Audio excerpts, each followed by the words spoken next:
Hi, welcome to Courtside, and I'm Scott Mitchell. Today we're going to talk about the open stance forehand.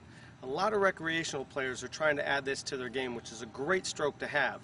The problem is that they're not understanding how the body should work, and it becomes more of an arm swing rather than a rotation and a full body swing.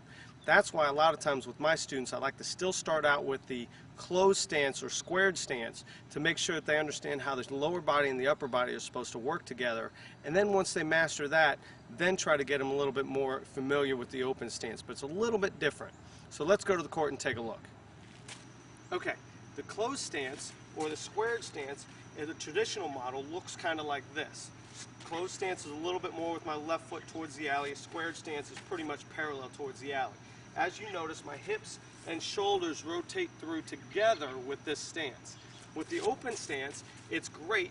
You get a lot of extra torque, a lot of extra power and spin through here, but you have to do this part of your swing when you're executing this swing. Most recreational players don't do that. They do more of a swing, so it kind of looks like this. And it's really just an arm swing. The faster I can swing my arm, the faster or harder that shot's going to go. So we have trouble getting them to understand that this is very important. So it's going to kind of look like this. I'll first do the traditional stance and traditional swing.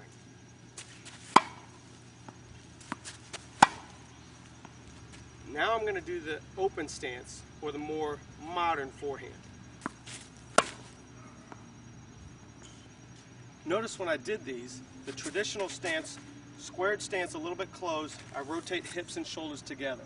The open stance, you have to cork the body so it looks the same as a traditional stance and swing through. Very effective shot, but we've got to make sure that our students understand the difference with the shoulders.